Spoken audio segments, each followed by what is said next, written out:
हम लोग भक्ति रसामृत सिंधु ग्रंथ से पढ़ रहे हैं। पूर्व विभाग तृतीय लहरी भाव भक्ति श्लोक क्रमांक 36। इसमें भाव भक्ति के लक्षणों के बारे में बात हो रही है और समुत्कंठा सम्यक उत्कंठा के बारे में बात हो रही है। मेरे पीछे बोलिए। समुत्कंठा निजाभिष्ट लाभाय गुरुलुब्धता। समुत्कंठा निजाभिष्ट लाभाय गुरुलुब्धता। समुत्कंठा निजाभिष्ट लाभाय गुरुलुब्धता। समुत्कंठा निजाभिष्ट लाभाय गुरुलुब्धता। लब्धता नहीं, आपने बोला नहीं, मैं बोल रहा हूँ। लब्धता नहीं है, लुब्ध। लुब्ध मीन्स लोभ। यस, लोभ नहीं। लुब्ध मतलब लोभ। लोभ लुब्ध इज नॉट अट्रैक्शन। लुब्ध मीन्स लोभ। ओके।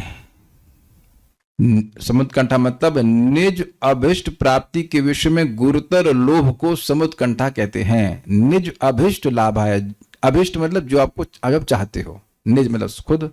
तो जो मैं चाहता हूं उसके लाभ के लिए, उसको प्राप्ति के लिए, अपने अभिष्ट की प्राप्ति के लिए, कि भगवान से मेरा संबंध स्थापित हो जाए, भगवान का प्रेम मिल जाए, इत्यादि इत्यादि सब। गुरु लुब्धता। गुरु मतलब होता है हैवी, ज्यादा सेंस में, और लुब्धता मतलब लोभ। अत्यंत प्रबल लोभ को समुत्कंठा कहते हैं। ये उत्कंठा शब्द किसी को समझ में आता है? ईगरनेस तो है, शाब्दिक अर्थ समझ में आता है आपको? उत्कंठा। जैसे ट्रेन आती है, वो आप नहीं लाते हो, लेकिन ट्रेन आने वाली होती तो गर्दन उचकाने लगते हैं, आए कि नहीं आई। तो ये हमारे गर्दन उचकाने से ट्रेन नहीं आ जाती है, लेकिन क्योंकि व्यक्ति ट्रेन की प्रतीक्षा कर रहा होता है, इसलिए वो उत्कंठित हो जाता है। That's how the word is उत्कंठा। कंठ को ऊपर कर दिया और उसमें स और लगा दे, सम और लगा दे, तो समुत्कंठा, सम्यत उत्कंठा, बहुत ज्यादा उत्कंठा। अब एक प्रश्न आ जाएगा आप लोगों के मन में, आएगा नहीं आ रहा तो हम जागृत कर रहे हैं कि भगवान इतना टाइम क्यों लगा रहे हैं। देखिए कितने साल से भक्ति कर रहे हैं, कुछ अनर्थ रह जा रहे हैं, ये नहीं आपके मन में आता। एक नाम तो सब नष्ट कर सकता है। तो महाराज का क्या उत्तर है इसमें? तो भाई उत्कंठा भी तो जगानी है। अभी लग रहा है भगवान बड़ी जल्दी से मिल जाते, नाम रुचि फट से मिल जाती तो अगर ठीक है कुछ और देखते हैं। तो इसीलिए देखिए, समझिए, अगर मन में केवल भगवत प्रेम की इच्छा होगी तो तुरंत मिल जाएगा, जल्दी मिल जाएगा। लेकिन अभी तो बहुत सारी इच्छा है ना, ये भी चाहिए, दही बड़े भी चाहिए, दही बल्ले बल्ले भी चाहिए, so many things is not. आप देखो कि एक विचार कीजिए कि अगर केवल भगवत प्राप्ति की उत्कंठा है तो अब आप कहीं और किसी चीज के लिए प्रयास ही नहीं करेंगे। जब ट्रेन में चढ़ने की मतलब उत्कंठा होती, एकदम ट्रेन आ गई होती, तब आप सोचते हैं कि हम फ्रूटी पी लें, समोसे खा लें। You see, give up everything. Can is it very clear?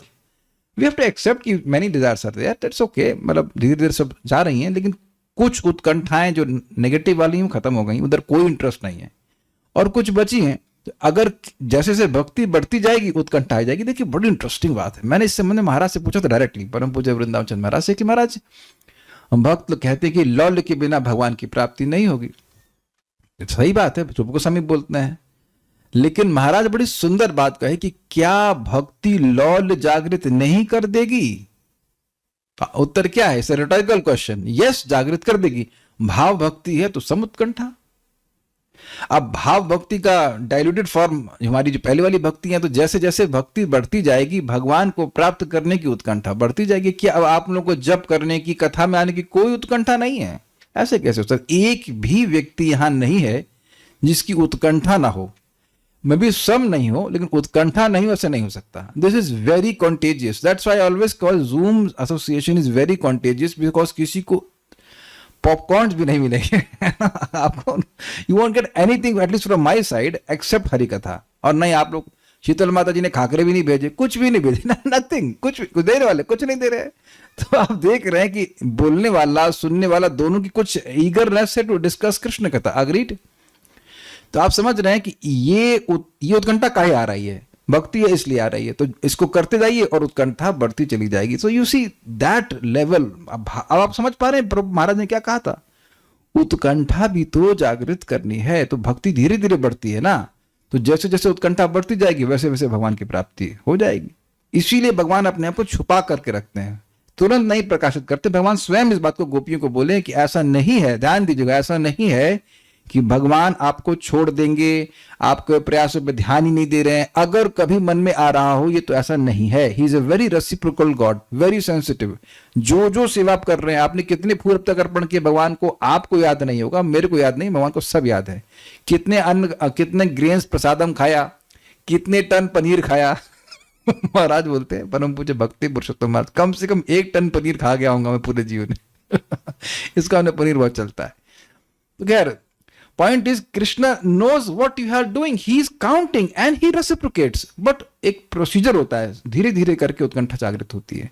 तो यहां इस भाव के स्तर पर सम्यक उत्कंठा मिल रही है। अब उस उत्कंठा का एग्जाम्पल दे रहे हैं कृष्ण करणामृत से, कि मैं, इसका पॉइंट यह है, कृष्ण के सुंदर रूप का वर्णन कर रहे हैं यहाँ पे। कौन कर रहे हैं? बिल्व मंगल ठाकुर। और कह रहे हैं कि मेरी आंखें कृष्ण को देखने की आशा करती हैं। अब आप कहेंगे आई, ये कैसे हो सकता है? आए कैसे बोल रहे? आए क्यों बोल रहा हूं मैं? क्योंकि उनकी तो आंखें थी नहीं, बिल्व मंगल ठाकुर जी ने अपनी आंखें स्वयं ही फोड़ ली थी। अब उसके पीछे कहानी आप सब जानते हो, इसलिए मैं व्याख्या नहीं कर रहा हूं, लेकिन he was seeing Krishna through his heart, हृदय में देखते हैं। तो यहां एक श्लोक बोल रहे हैं, आनम्रामसित भ्रुवोरुपचितां क्षीणपक्षां कुरेश वालोलामनुरागिणोर्नयनयोर आद्रामृदौ जल्पिते। आनम्रामसिता भ्रुवोरुपचिता मक्षीणपक्ष्माङ्कुरेश वालोलामनुरागिणोर्नयनयोर आद्रामृदौ जल्पिते। भाई एक बात ध्यान रखिएगा, हम लोगों को तो मजा आ रहा है, भगवान को भी मजा आ रहा है। ये एक शुद्ध भक्त के द्वारा लिखा गया है, जो कि शुद्ध भक्त है। शुद्ध भक्त मीन्स एक्चुअली शुद्ध भक्त, माधुर्य भाव के भक्त हैं, और श्री कृष्ण के कर्ण को अमृत देने वाला है। This is called Krishna Karnamrita. इसमें फिर से कृष्ण को थोड़ा सा सुख दिया जाए। आनम्रामसिता भ्रुवोरुपचिता मक्षीणपक्ष्माङ्कुरे वालोलामनुरागिणोर्नयनयोर आद्रामृदौ जल्पिते। आनम्रामसिता भ्रुवोरुपचिता मक्षीणपक्ष्माङ्कुरेश वालोलामनुरागिणोर्नयनयोर आर्द्रामृदौ जल्पिते। आताम्रामधरामृते मदकला मम्लानवंशी स्वने वाशास्ते मम लोचनं व्रजशिशोर मूर्तिं जगन्मोहिनीम्। आताम्रामधरामृते मदकला मम्लानवांशी स्वनेश वाशास्ते मम लोचनं व्रजशिशोर मूर्तिं जगन्मोहिनी। हर दिन एक श्लोक ऐसा ब्रेकफास्ट में होना चाहिए। सच अ नाइस श्लोक, कितना सुंदर है। अभी तो अर्थ कुछ समझ में नहीं आ रहा है, इतना गाने में इतना सुंदर लगता है। चलिए बोलिए। आनम्रामसिता भ्रुवोरुपचिता मक्षीणपक्ष्माङ्कुरे वालोलामनुरागिणोर्नयनयोर आर्द्रामृदौ जल्पिते। आनम्रामसिता भ्रुवोरुपचिता मक्षीणपक्ष्माङ्कुरे वालोलामनुरागिणोर्नयनयोर आर्द्रामृदौ जल्पिते। आताम्रामधरामृते मदकला मम्लानवांशि स्वने वाशास्ते मम लोचनं व्रजशिशोर् मूर्तिं जगन्मोहिनीम्। आताम्रामधरामृते मदकला मम्लानवंशी स्वने वाशास्ते मम लोचनं व्रजशिशोर मूर्तिम जगन्मोहिनीम। अच्छा ये बताइए कि इस तरह के श्लोकों को गाकर क्या मन में कुछ लोभ नहीं हो रहा है कि कृष्ण कर्णामृत को भी पढ़ना चाहिए, जबकि हम कोई आइडिया नहीं उसका, लेकिन इस सो स्वीट। हम इसका अर्थ पढ़ करके फिर एक बार बोलेंगे इसको, पहले अर्थ समझ लेते हैं। So sweet actually. पहले अनुवाद देखते हैं। समुत्कंठा का उदाहरण कृष्ण कर्णामृत में इस प्रकार है। मैं वृंदावन के उस बालक का दर्शन पाने के लिए उत्सुकता पूर्वक प्रतीक्षा कर रहा हूं। दर्शन पाने के लिए कौन उत्सुकता पूर्वक प्रतीक्षा कर रहे हैं? जिनकी आंख नहीं है, जिनकी आंख नहीं है। So he seeing with the eyes of love. जिसका शारीरिक सौंदर्य सारे विश्व को मोहित करने वाला है, जिसके नेत्र शाम भवों से बद्ध और कमल दल की भांति फैले हुए रहते हैं, और जो निरंतर अपने भक्तों पर उत्सुकता पूर्वक दृष्टिपात करते रहते हैं, अतएव इधर उधर हिलते डुलते रहते हैं। उसके नेत्र सदैव गीले, उसके होठ ताम्र जैसे रंग वाले होते हैं, तथा इन होठों से एक ध्वनि निकलती है जो मनुष्य को मदांध हाथी से भी अधिक उन्मत्त बना देती है। मैं उसका दर्शन वृंदावन में उत्सुकता से करना चाहता हूं। This is समुत्कंठा। वृंदावन में करना चाहता हूं, मतलब वृंदावन कृष्ण के प्रति आकर्षण है। मम लोचनम, स्पष्ट है, मेरा नेत्र। आनम्र असित भ्रुवौ उपचित अक्षीण पक्षाम कुरेशु। आनम्र, नम्र मतलब होता है ना झुका हुआ, तो आनम्र मतलब जो अच्छे से झुका हुआ है। ठीक है, समझ में आ रहा शब्द? असित का मतलब होता है श्यामल। असित कृष्ण शायद नाम सुना होगा। असित कृष्ण एक भक्त का नाम था, श्यामल कृष्ण। भ्रुव मतलब भौवें वाले, यानी कि भगवान की भौवें थोड़ी झुकी हुई हैं या नेत्र भी झुके हुए हैं। ठीक है। उपचित अक्षीण, घनी और न क्षीण होने वाली, पक्षमांकुरेशु, पलकों के अंकुरों वाले वाले। ये क्या है? पलक पे अंकुर कहां होता है? जरा लैंग्वेज समझिए। चलिए कोई गैस करिए, पलक पे अंकुर क्या होता है? पलकों के जो बाल हैं वो अंकुर जैसे नहीं होते हैं। कभी स्प्राउट्स नहीं खाया आपने? तो भगवान के जो नेत्र है वो कमल के समान है, और कमल का अंकुर जो है उनके पलक के बाल है। क्या तो भाई काव्य है, अद्भुत काव्य है ना? सोचने वाली बात। मैंने इसलिए बोला ना, संस्कृत जब तक इस श्लोक की नहीं देखी जाएगी आप उसको रियली रिलिश नहीं कर पाएंगे। अक्ष और उसके बाद जो भौवें हैं वो भी बड़ी घनी घनी है। क्षीण मतलब कमजोर से, जैसे मेरी भौवें बहुत कम है, कुछ लोगों की भौवें होती ही नहीं है, तो कुछ लोगों की भौवें बड़ी मोटी मोटी होती है। तो भगवान की भौवें जो है खूब घनी है।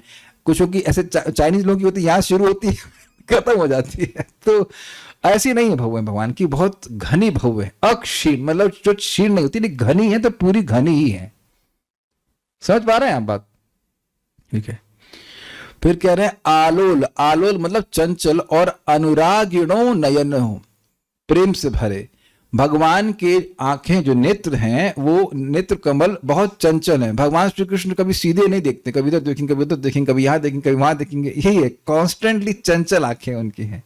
और न सिर्फ चंचल हैं, अपितु अपने भक्तों के प्रति अत्यंत अनुराग से। अनुराग का मतलब क्या होता है? देखिए, राग मतलब अटैचमेंट और अनु मतलब निरंतर अटैचमेंट। देखिए, समझने का प्रयास कीजिए। अनुराग के स्तर पर भगवान कभी बोरिंग नहीं लगते, और देखे जा रहा है, देखे जा रहा है, देखे जा रहा है, देखे जा रहा है, वो ever fresh, ever fresh, ever fresh, ever fresh. ऐसे ही भगवान, इसीलिए अनुवाद में रखा है, प्रभुपाद जी का अनुवाद एक्चुअली लिए हैं, भगवान अपने भक्तों को देखने के लिए उत्सुक हैं। See you will be eager if you never get bored, है ना। तो अब ये भगवान का अपने भक्तों के प्रति अनुराग है। जिस भक्त को देख रहे हैं उसको देखकर तृप्त नहीं हो रहा है। This is so nice. और चंचल है, इधर उधर देख रहे हैं, अपने भक्तों को देख रहे हैं। Is very eager to see Krishna, his devotees अपने भक्तों को देखना चाहते हैं, कहां है मेरे भक्त का। Very nice. नेत्र, नयनो शब्द यहां पर है द्विवचन में, मतलब दो नेत्र भगवान के हैं। फिर कह रहे हैं आद्रे, स्नेह से भीगे, और मृदव यानी कोमल, जल पीते, मधुर वचन बोलने वाले हैं।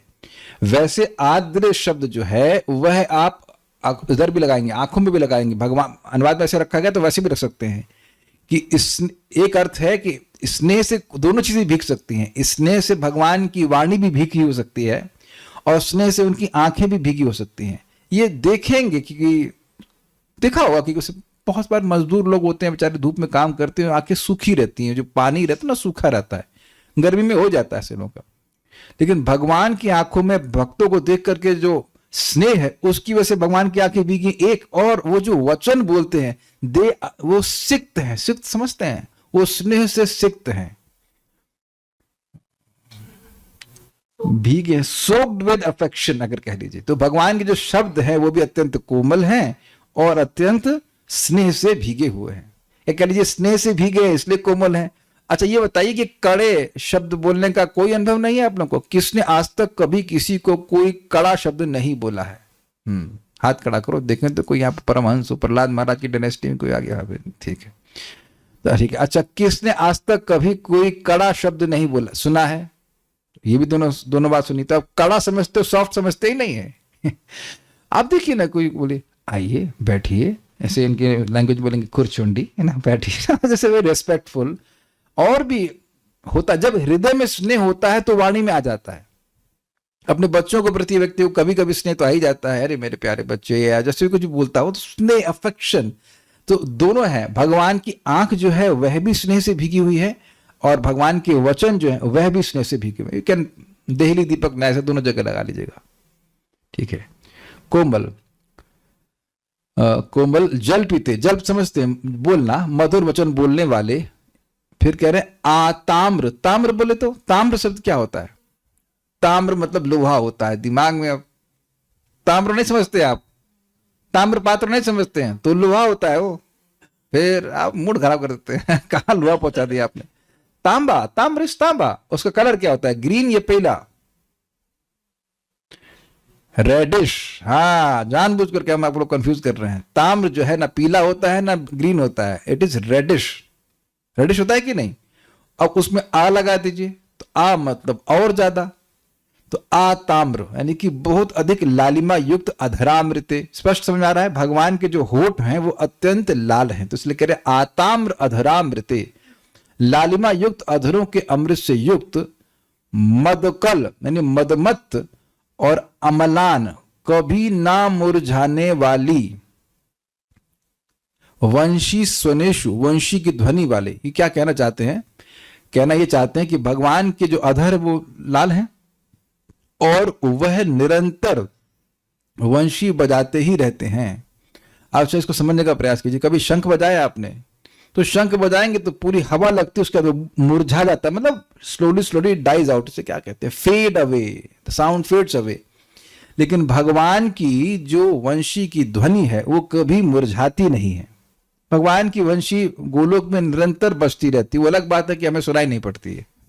हम लोग को नहीं सुनाई पड़ रही है, लेकिन जो वहां के पार्षद हैं वो तो सब सुन रहे हैं ना। तो कह रहे हैं कि भगवान की जो वंशित ध्वनि जो कभी मुरझाती नहीं है। समझ पा रहे हैं? मुरझाना, इट डजंट डाइज आउट। कोई होता ना एक आवाज जोर से हुई, हुटर की तरह आवाज होती है, डाइज आउट। ऐसा भगवान की कभी जो वंशित ध्वनि है वो कभी मुरझाती नहीं। ऐसी वंशित ध्वनि वाले व्रज शिशु, this is so nice, this is so nice. Vraj के बालक श्री कृष्ण की, शिशु शब्द किसके लिए होता है? एकदम बच्चे के लिए। वैसे इनका माधुर्य भाव है, लेकिन फिर भी is very affectionate towards Krishna. इसीलिए ये भगवान नारायण की या द्वारका श्री कृष्ण के प्रति भी नहीं बोल रहे हैं। व्रज शिशु, व्रज के कृष्ण, उनके बारे में बोला व्रज शिशु। व्रज के बालक श्री कृष्ण की जगन मोहिनी मूर्तिम, जगत को, सारे जगत को मोहित करने वाली मूर्तिम, यानी मूर्ति को आशास्ते, देखने की आशा करता है। क्या, कौन आशा करता है? मेरे लोचन, वो शुरुआत से ले लीजिएगा, मेरी आंखें। तो मेरी आंखें भगवान के इस प्रकार से सुंदर रूपों का वर्णन हुआ, गुणों का वर्णन हुआ, ऐसे भक्त, ऐसे श्री कृष्ण को मैं देखना चाहता हूँ। भक्ति सार प्रदर्शनी। मेरे नयन युगल, यानी दोनों नयन व्रजपति की, यानी कृष्ण की, जो व्रज के स्वामी, उनकी जगन मोहिनी मूर्ति की आशा करते हैं, अर्थात उनके दर्शन की इच्छा करते हैं। वे किस प्रकार के हैं? श्यामल भ्रू युगल ईशत नम्र हैं। ये क्या मतलब है भाई? यानी कि जो भगवान के दोनों भव हैं वो थोड़े से झुके हुए हैं। अब इसका क्या मतलब होता है? I don't know what does it mean. Curved है, झुके हैं, पता नहीं क्या कहना चाहते हैं। कर्व भी है, ठीक है, तो कर्व होगा। पुनः किस प्रकार है कि भगवान है? तो कहते हैं उनकी आंखों की पलकें बहुत घनी और सुंदर हैं। चाइनीज नहीं लग रहा है, इट्स नॉट चाइनीज कृष्ण, इसलिए उनके नेत्र अत्यंत मनोहर लगते हैं। आप देखेंगे भावों का बड़ा प्रभाव होता है किसी की। बस आजकल तो वो क्या कहते हैं उसको, नहीं भाव क्या करते हैं माता जी लोग, क्या कराती हैं इसको? थ्रेडिंग करा, क्या बोलते हैं? आई वो बनाती हैं कुछ तो। हमको क्या पता, हमें कुछ नहीं पता, हमने कभी दिमाग से पैसा नहीं लगाया। अरे भवों की बात कर रहे हैं, क्या थ्रेडिंग बोलते हैं? हाँ, जो कुछ भी उसको तो। अरे पलक आने दो भाई। अच्छा हाँ सॉरी, हम पलक की बात कर रहे हैं। आप सर, ये तो पलक की बात हो रही है। ठीक है ठीक है। आंखें, आंखों की पलकें, पलकें हैं, पलकें बहुत घनी। हाँ, ये बहुत इंटरेस्टिंग। आपने कभी किसी व्यक्ति को देखा है जिसकी पलकें घनी हो? अब आप लोग नोटिस करना शुरू करेंगे तो जनरली हम लोग की पलकें घनी होती नहीं, किसी की तो पलक दिखती ही नहीं है, होती है। बट कोई बहुत सुंदर हो तो उसकी पलकें बड़ी ऐसी बड़ी होती है, और मतलब ऐसे हल्की सी कर्व होती हैं और बहुत घनी होती है। वो आईज को एक डिस्टिंक्ट लुक देता है। आप कहीं कुछ आर्टिफिशियल भी लगाते हैं? हमने नहीं देखा लड़कियों को इतना ध्यान से। हम कृष्ण के फोटो को स्मरण कर रहा हूँ, एक बहुत सुंदर कृष्ण का फोटो है, उसका स्मरण कर रहा हूँ। उसमें बहुत कृष्ण की सुंदर सी ऐसे पलकें दिखाई गई। This is very beautiful. देखिए चक्कर क्या है कि जब इस तरह से जब वर्णन भगवान का सुनते हैं तब भगवान को देखने की स्पृहा भी आती है। आप देखेंगे कुछ ना कुछ तो आ रहा है कि कभी तो दिखेंगे वाले कौन से वाले भगवान है। अभी आप सुन रहे हैं और ये भी भगवान की व्यवस्था है, और एक दिन आप देखेंगे वो भी भगवान की व्यवस्था होगी वन डे। ठीक है, इसलिए उनके नेत्र अत्यंत मनोहर लग रहे हैं। मतलब ऐसा मान सकते हैं कि कमल, द लोटस हैज स्प्राउटेड। कुछ काव्य समझ रहे हैं? जैसे कमल का के बीज नहीं निकलते हैं कमल के स्प्राउट्स नहीं निकलते, लेकिन मान लो कि कमल के वो स्प्राउट्स निकल रहे हो, जैसे चने के स्प्राउट निकलते हैं, ऐसे वो जो पलकें हैं वो भगवान के नेत्र कमल के अंकुर के समान है। समझ में आ रहा होगा अंकुर एक दिन। अधर रूप अमृत अतिशय ताम वर्ण है। मतलब जो भगवान के होठ हैं वो अमृत से तुलना क्यों कर रहे हैं? एक बात जो समझ में आ रही है वो ये है कि दे आर पोरिंग अमृत। याद आ रहा हो कुछ अगर अपने पहले पढ़ चुके हैं, भगवान के जो अधर हैं, हम लोग गोपी गीत में पढ़े थे, वो अमृत तुल्य हैं। एक उस अमृत का वो आस्वादन करना चाहती हैं और वो अमृत को घोल घोल करके वंशी को दे रहे हैं, उसमें से वो अमृत प्रवाहित हो रहा है। याद आ रहा है? हम लोग पढ़े थे सब कुछ। ते धरा अमृतम शब्द आया था ना, आपके अधर अमृत का हम आस्वादन करना चाहती हैं, तो वो भगवान के होठ है, उसी से तो वंशी बजा रहे हैं ना, तो वो सारा जो अमृत है वो उस वंशी में उड़ेल उड़ेल के डाल रहे हैं। This is both things over there. उनकी बांसुरी से निकलने वाली स्पष्ट ध्वनि अत्यंत मादक है, मद का निर्माण करने वाली, इंटॉक्सिकेट करने वाली है। ये सब है। ऐसे व्यक्ति को हम, ऐसे कृष्ण को देखना चाहते हैं। एक बार फिर बोल लेते, तृप्त कहाँ हुए से? फिर अब कुछ समझ में आ रहा हो, ना समझ में आ रहा हो तो गाइए, कोई बात समझने की जरूरत नहीं, गाइए। मेरे साथ में बोलिएगा नहीं। आनम राम सीता भ्रुवोरुपचिता मक्षीण पक्ष्मांकुरेश वालोलामनुरागिणोर्नयनयोर आर्द्रामृदौ जल्पिते आताम्रामधरामृते मदकला मम्लानवंशी स्वने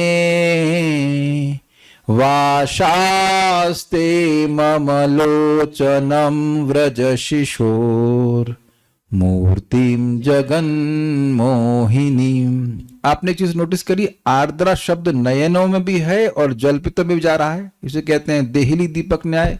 can you see this here?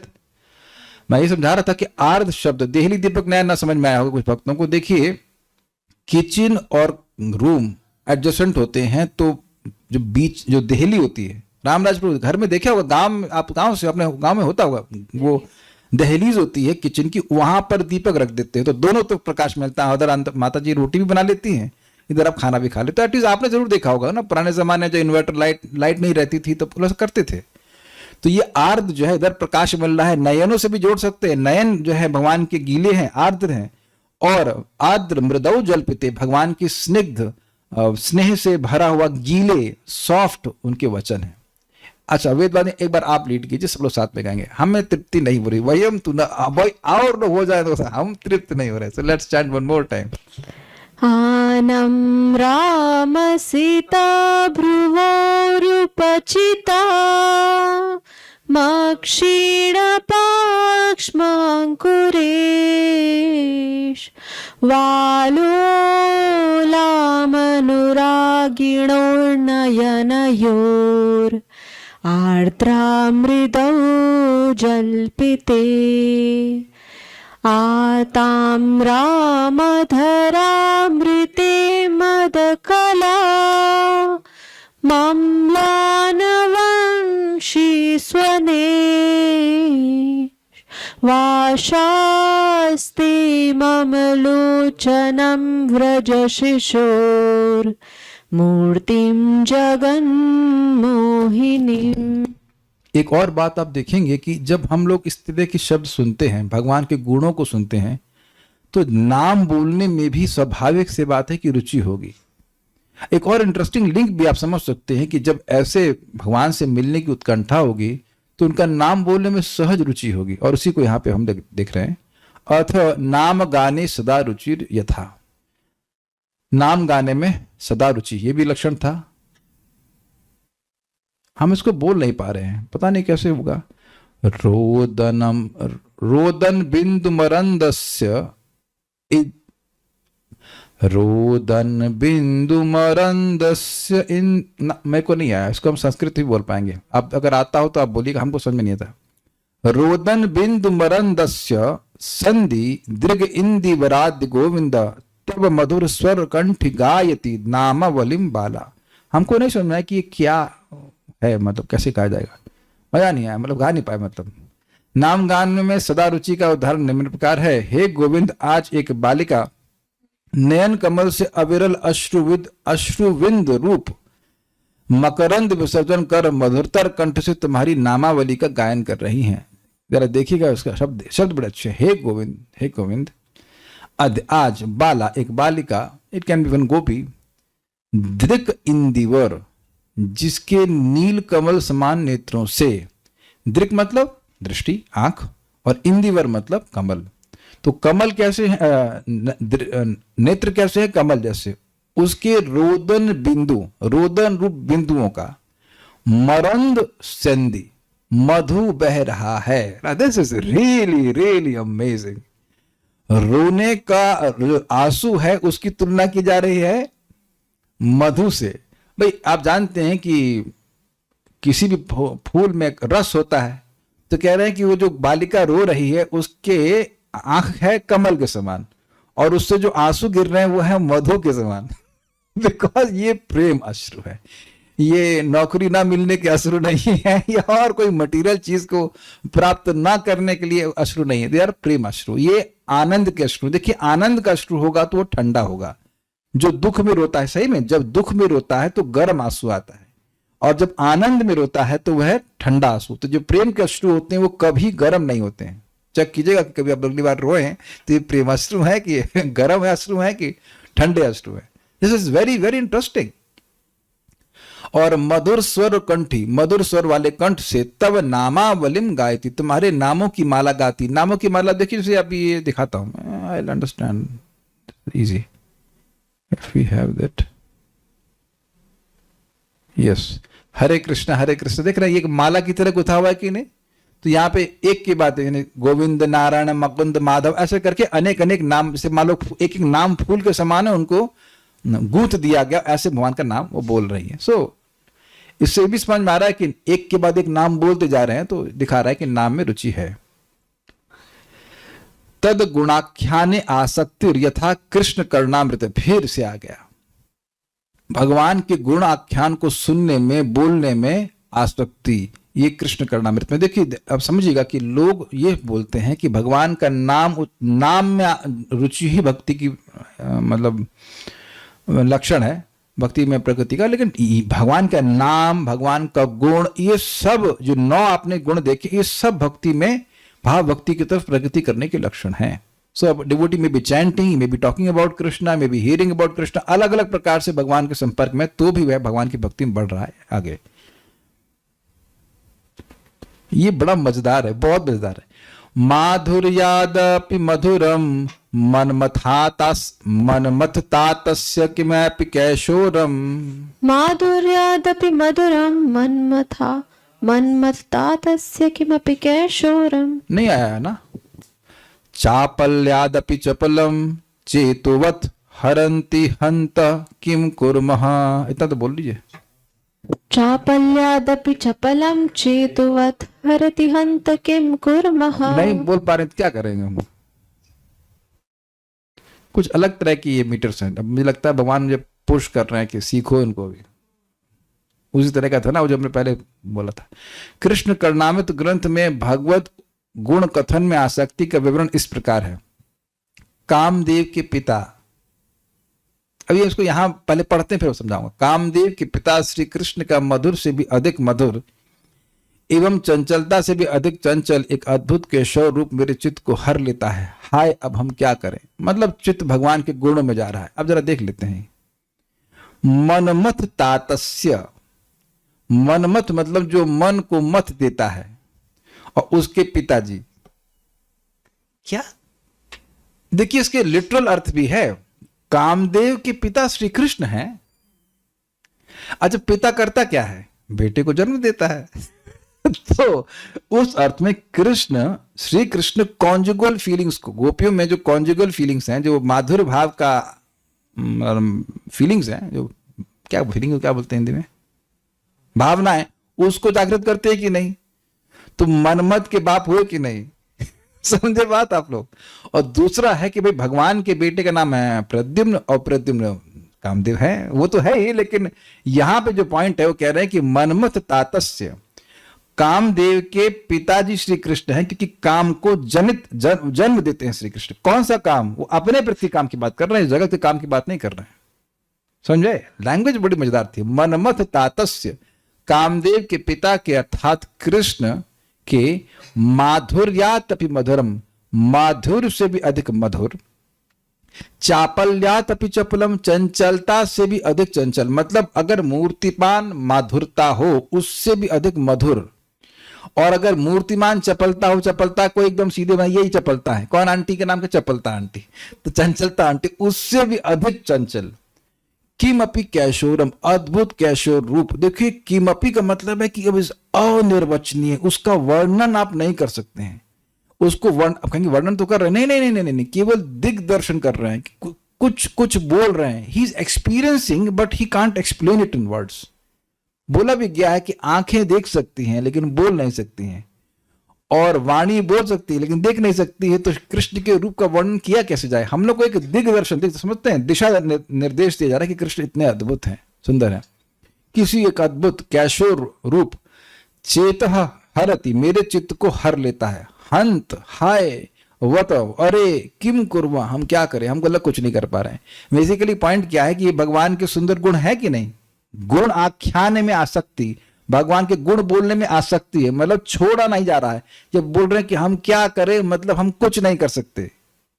आसक्ति का मतलब यह कि व्यसन बना हुआ है कि भगवान के गुणों को कुछ के अलावा बोलने की कुछ और मन में स्प्रिया ही नहीं। इतना टेस्ट एक्सपीरियंस हो रहा है, ये बात है। देखिए हम लोग भी सुनते हैं, बोलते हैं, फिर लगता है चलो बहुत बोल लिया, अब कुछ और बोलते हैं, है ना? And this is have to accept, that's how it is.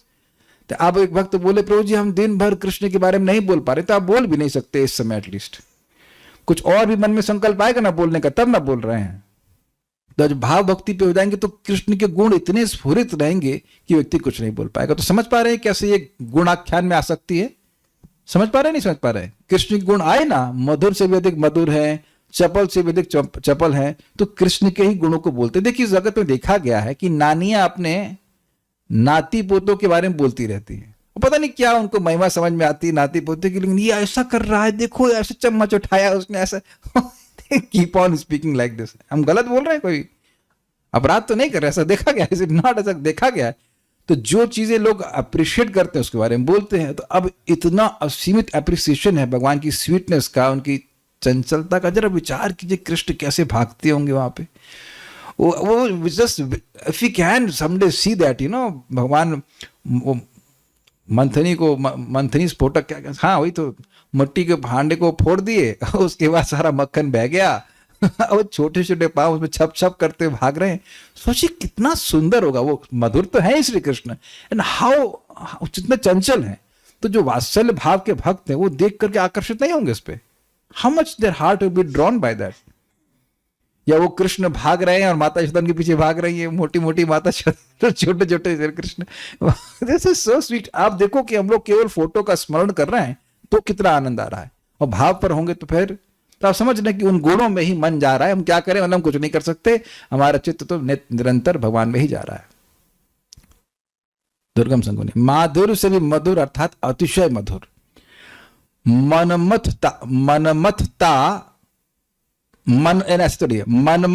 Plus तातस्य अर्थात कामदेव के पिता अर्थात मनमथ का उत्पादक है भगवान श्री कृष्ण का रूप, यानी कि माधुर्य भाव का उत्पन्न करता है। अथवा अभी देखिएगा, मनमथता प्लस तस्य प्लस कैशोरम अर्थात उनका कैशोर ही मनमथ का धर्म है। ये समझे बात? मनमथता जैसे कहे कुरूपता का मतलब क्या हुआ? कुरूप होने का गुण। तो मनमथता मतलब मन को मथने का गुण। Sanskrit so nice. कुछ आप नहीं इंग्लिश में नहीं समझ पा रहे होंगे। लर्न हिंदी बाबा, लर्न हिंदी। ये बिना देखे तो समझ में नहीं आएगा। जो लोग हिंदी समझ रहे हैं वो समझ रहे हैं, किसी को पल्ले पड़ रहा है हम क्या बोल रहे हैं। देखिए यहाँ पे, देखिए क्या लिखा हुआ है, शब्द है मन मततातस्य, ठीक है। तो अगर आप इसको ऐसे तोड़ते, मन मतता प्लस तस्य, तो नहीं सॉरी, अगर बोलते मनमथ प्लस तातस्य, तो मनमथ यानी कामदेव के पिता, उसके, यानी कि जो काम के जनक हैं, ये हो गया अर्थ। दूसरा है मनमथता प्लस तस्य कैशोरम, यानी कि मनमथता हो गया, यानी मन को मथने का जो धर्म है वह श्री कृष्ण के कैशोर रूप का है। तस्य कैशोरम रूपम इज मनमथता। भगवान के कैशोर रूप का ये गुण ही है मनमथता, मन को मत देता है, अर्थात मतलब कामदेव को उत्पन्न करता है, वही अर्थ, लेकिन थोड़ा सा स्टाइल अलग है बोलने का। I was loving this, it's very nice। हमको लालच हो रहा है कि कहीं कृष्ण कर्णामृत हम पढ़ाने ना लग जाए। एक वक्त बोल रहे थे गीता समाप्त हो गई, प्रभु जी अब आगे क्या पढ़ाएंगे बेटा, हम खत्म हो जाएंगे, हमारा जीवन समाप्त हो जाएगा, लेकिन कृष्ण के गुण नहीं समाप्त हो जाएंगे। One thing is for sure, if we have taste for Hari कथा, भाई जिंदगी बहुत मस्त है। This so much to hear, so much to ponder and so much to relish. So उम्मीद है कि अच्छा लगा होगा और आप लोग कुछ समझ पाएंगे। आगे फिर आगे बात हम करेंगे। ये जो टॉपिक है ना भाव भक्ति का, I would say this is the best topic of all भक्ति। अभी तक का जो हमने पढ़ा हमको सबसे अच्छा लग रहा है, सबसे अच्छा लग रहा है। तो thank you for joining, will stop. कोई प्रश्न है किसी का? कुछ समझ में आया? कुछ ऊपर से गया? कुछ नहीं आ गया होगा थोड़ा बहुत। एक बार फिर से गा लेते हैं, हमको तृप्ति नहीं हो, एक बार फिर से गा लेते हैं। गाने वाला श्लोक फिर छोड़ देते हैं आप लोग को। This is really tasty, it's very. वयम तु न वितृप्यामः, एक बार बोल लेते हैं। अब मैं गाऊंगा, आप लोग साथ में मेरे गाना, मेरे साथ में गाइएगा। आनम राम सीता भ्रुवोरुपचिता मक्षीण पक्ष्मांकुरेश वालोलामनुरागिणोर्नयनयोर आर्द्रामृदौ जल्पिते आताम्रामधरामृते मदकला मम्लानवंशी स्वने वाशास्ते मम लोचनं व्रज शिशोर मूर्तिम जगन्मोहिनीम। एक बात और बोलूंगा आपको, आप ये देख रहे हैं कि ये श्लोक जितना बोल रहे हैं उतना उसको बोलने की प्यास को बढ़ा रहा है। ये है भगवत भक्ति का लक्षण कि अजीब है, ये पानी की तरह, अमृत की तरह कार्य करती है, लेकिन कार्य उल्टा होता है। जो आदमी पानी पीता है, अमृत पिएगा तो उसकी उसकी पिपासा, प्यास शांत होती है, लेकिन ये हाँ, ये प्यास बढ़ाता है। जितना भगवान के गुणों को सुनेंगे उतना ही गुण को सुनने की, बोलने की इच्छा और बढ़ जाएगी। This can be experience. This is so nice shlokas. Okay, so will stop now. Thank you. शिष्य भक्ति साम्य सिंधु की जय, श्रील प्रभुपाद की जय, निताय गौर प्रेमानंदे। अनूप प्रभु जी।